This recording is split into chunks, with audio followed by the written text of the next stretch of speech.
আসলে পুলিশ কি স্বাধীনভাবে কাজ করতে পারছে? এখন অফিসারদের বৈধ আদেশ হোক অবৈধ আদেশ হোক, এই আদেশটা মানার পরে আমার কি হবে? উভয় সংকটে পুলিশ।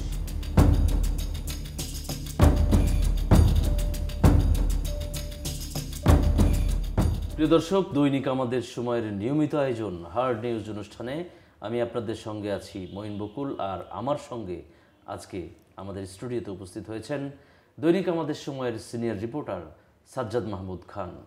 কেমন আছেন? আলহামদুলিল্লাহ, ভালো আছেন? জি আলহামদুলিল্লাহ। সাজ্জাদ ভাই, আজকের পত্রিকায় খুবই গুরুত্বপূর্ণ একটি নিউজ আমরা দেখতে পাচ্ছি, সেটি হচ্ছে উভয় সংকটে পুলিশ। জুলাই গণ অভ্যুত্থানের পরবর্তী সময় থেকে আজ পর্যন্ত পুলিশ প্রশাসন বা আইন শৃঙ্খলা বাহিনী সংকটের মধ্যেই কিন্তু যাচ্ছে। আসলে আপনার নিউজে যেটা আপনি তুলে নিয়ে এসেছেন যে উভয় সংকটে পুলিশ, আসলে কোন সংকটে বা উভয় সংকট বলতে আপনি কি বুঝিয়েছেন? জুলাই এবং আগস্টে ছাত্র জনতার যে গণ অভ্যুত্থান, সেই গণ অভ্যুত্থানে কিন্তু পুলিশ আমাদের ছাত্র জনতার মুখোমুখি হয়ে দাঁড়িয়েছিল। প্রচণ্ড রকম একটা সংঘর্ষ এবং বিপুল পরিমাণ ছাত্র জনতা পুলিশের হাতে নিহত হয়েছে। যদি 5ই আগস্ট যেদিন পট পরিবর্তন হলো, সেই দিনটা যদি দেখেন যে মাঠে কিন্তু মাঠ পুলিশ ছিল, যারা অফিসার পুলিশ ছিল তারা কিন্তু আগেই পালিয়ে গিয়েছিল। সেই জায়গা থেকে পুলিশের মধ্যে কিন্তু একটা আস্থাহীনতা তৈরি হয়েছে, একটা ভয় তৈরি হয়েছে, আতঙ্ক তৈরি হয়েছে। পৃথিবীর ইতিহাসে মানে কোথাও নাই, বাংলাদেশের প্রত্যেকটা থানা থেকে পুলিশ পালিয়ে গেছিলো এবং প্রত্যেকটা থানা পুলিশ শূন্য হয়ে গেছিলো। সেই আস্থাহীনতা কিন্তু এখনও কাটেনি। যদিও থানায় পুলিশ আসার পরে কিছুটা আস্থাহীনতা কাটছে, কিন্তু পুরোপুরি এখন কাটেনি। ইডেন বে কক্সবাজার সমুদ্র সৈকতের উপর নিজেদের একটি ঠিকানা। মাত্র 5 লাখ টাকায় আপনিও হয়ে যেতে পারেন এই হোটেলের মালিক। ইডেন বে, আ কনসার্ন অফ ভাইয়া হোটেলস। পুলিশের এই নিম্নপদস্থ যে কর্মকর্তারা আছে, এদের দায়িত্ব খুব বেশি কেউ নিতে যাচ্ছে না বলে তারা মনে করছেন। এই নিউজে আমি 10 জন পুলিশ কর্মকর্তার সাথে কথা বলেছি যারা মাঠ পুলিশ কাজ করছেন।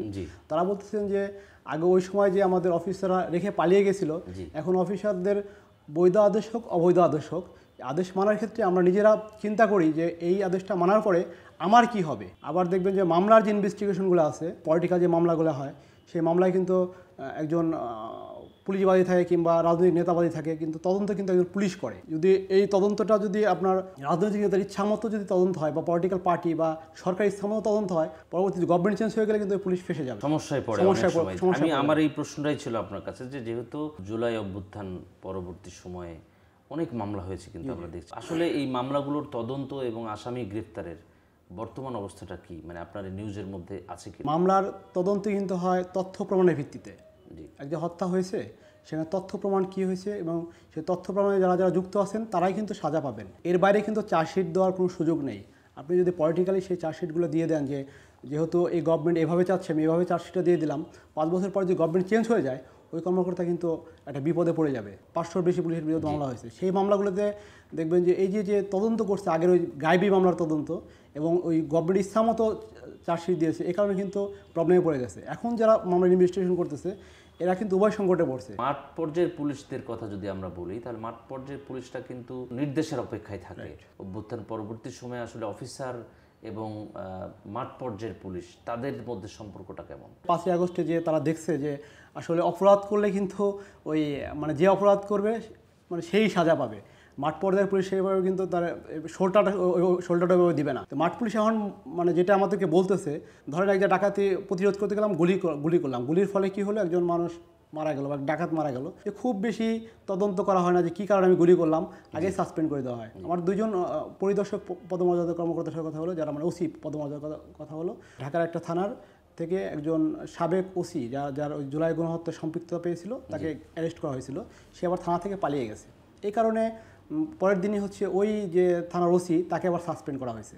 তো তাদের অভিযোগ যে তদন্ত করতে হবে, তারপর হচ্ছে তার পদক্ষেপ নিতে হবে। তার মানে এইটা আপনার কথার মধ্যে পরিষ্কার যে অফিসারদের যে নির্দেশনা, সেই নির্দেশনাগুলো মানতেও কিন্তু এখন মাঠ পর্যায়ে যারা পুলিশ আছে তারা কিন্তু একটু দুইবার চিন্তা করতেছে যে বর্তমান সরকারের এই যে প্রশাসনিক যে কাঠামো সেটাকে সুশৃঙ্খল করা বা ঠিক করা, সেটার জায়গা থেকে কিন্তু সরকার বলা যায় যে খুব বেশি পেরে উঠতে পারেনি।